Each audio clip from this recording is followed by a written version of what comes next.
We're on the road, we're heading to CES, which is why we're recording this in a rather strange position here at a charging station in Red Bluff, California.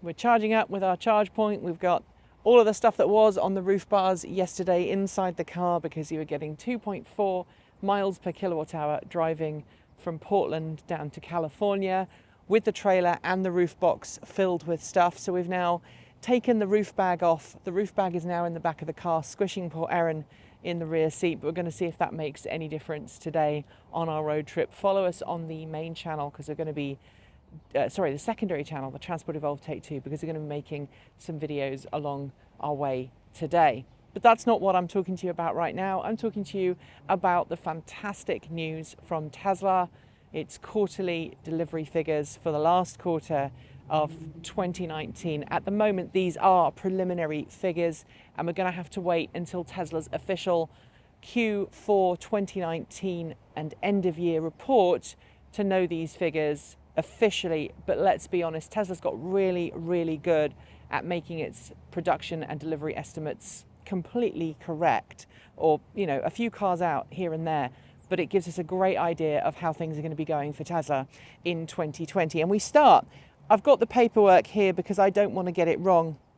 We start with the news that Tesla produced 86,958 Tesla Model 3s during the fourth quarter of last year. That is fantastic. It is amazing.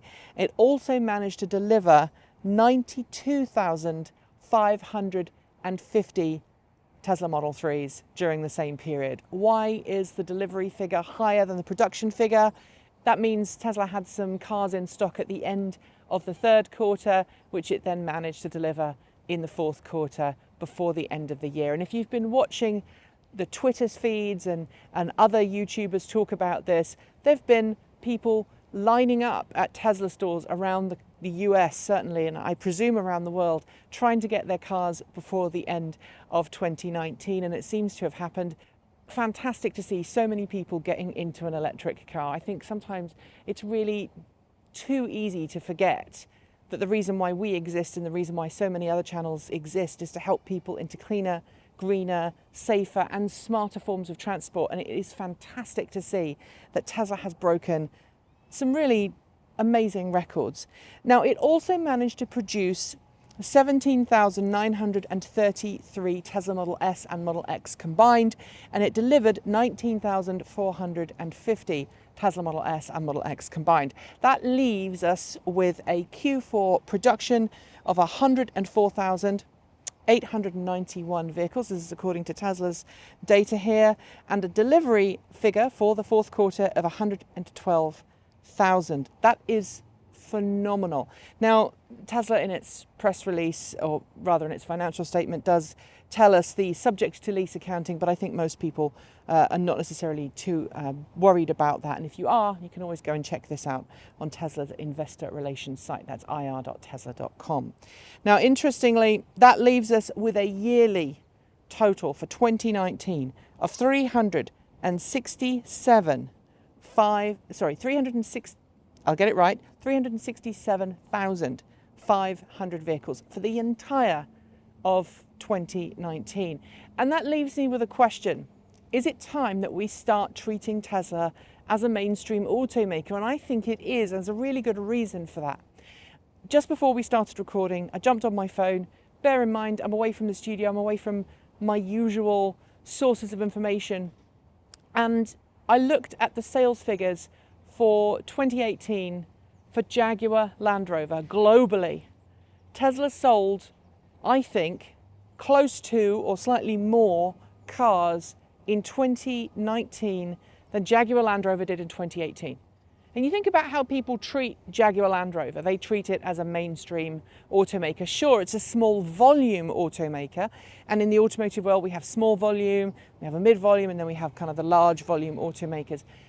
And Tesla is now legitimately, and has been for a while, an automaker that is worthy of being called a mainstream automaker. So talking about starting 2020, I'm going to ask you all, as a bit of a New Year's resolution, let's stop referring to other automakers as mainstream automakers and Tesla as not a mainstream automaker, because I think now it really is phenomenally so, no longer a startup. It is a mainstream automaker that is making some fantastic electric vehicles moving forwards. Now, the number of Tesla Model 3s on the road has absolutely skyrocketed. The Tesla Model 3 is by far Tesla's most popular vehicle. The S and the X are still being produced for the niche market people who want them. And I think it's okay to call the S and the X maybe more niche market. But the Model 3 is definitely the car that's helped Tesla become a mainstream automaker. And for that, kudos to Elon Musk, kudos to Tesla. It's been an up and down year for the company, but it's great to see Tesla have such a fantastic set of fireworks to end 2019. And it puts Tesla on a really great track for 2020. This year we're looking forward to seeing the Model Y get its launch. We're looking forward to seeing more information on the Cybertruck. We're looking to see more information on the Tesla Semi, which has kind of disappeared into the background a little bit in the last 12 months. But hopefully we'll find out more about that this year. Is this the year where we're going to see full self-driving?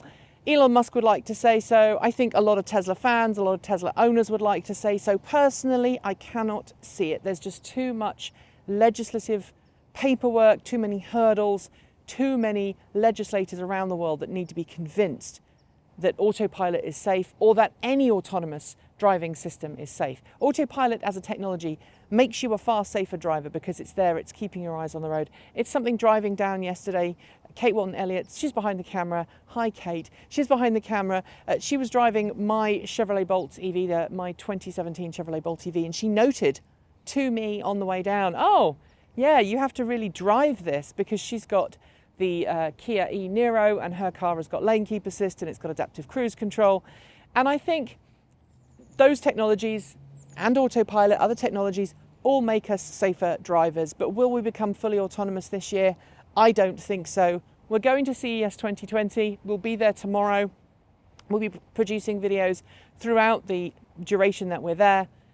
And we'll be talking to people who want autonomous driving to be a big deal moving forward. But I don't think it will be. Anyway, that's not the topic of this video. The topic is how fantastic Tesla's year has been. It's going to be really interesting to see how the stock markets respond.